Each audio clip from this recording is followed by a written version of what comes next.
Welcome back for another Monster Hunter Rise video. This is another tutorial video that I have out just for new hunters.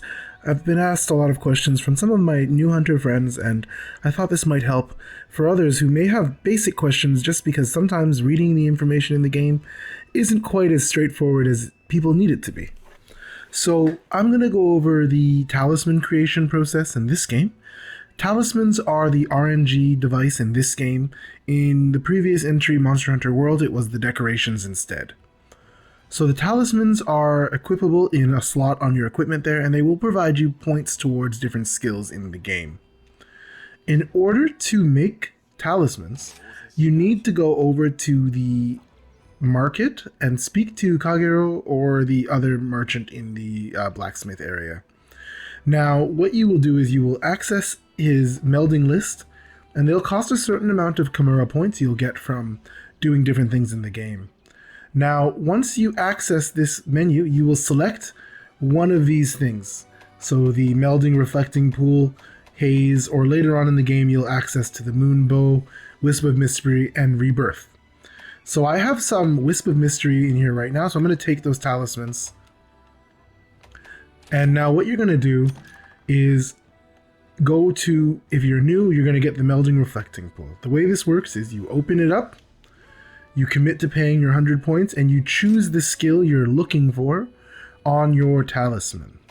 So many people are going to be looking for, probably on the early ones, you're going to want something like extra wire bug whisperer. Now, during this melding method, you have a 70% chance of getting a talisman with this on it. It costs 100 points, and you need to give 10 points worth of material to get one talisman. So for example here, Tetranodon Hide, one of them is worth 1, and I'm going to put 10 in. We now have 10 points and we get one talisman. It takes a mission for a talisman to be created, so you will have to leave and come back to refresh this and have it be worked on. In later difficulties, you'll get to the Wisp of Mystery. So the first 3 have different skill charts that you're able to access to choose different skills to hope for. Once you get to Wisp of Mystery, it's entirely random. However, after you put in the necessary points,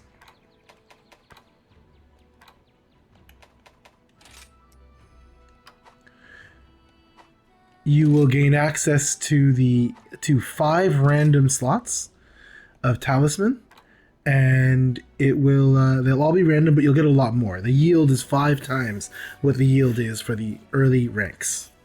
The last one that you'll need to look at is the rebirth. Now the rebirth is different in that you trade in your talismans that you don't want anymore. You'll trade in 20 of them, and they'll give you 3 other talismans once you've filled the necessary points. So it's a way to recycle your talismans without having to sell them. Talismans are really valuable in the game because it will let you build out your skills. And right now, for example, Weakness Exploit is a skill that you can't get through any other means aside from armor skills and talismans. You can't build it with decorations. So I hope that helped, and if there's any questions, leave them in the chat below, and I'll try to answer them when I see them come up. And hopefully this didn't leave too many other questions in your mind.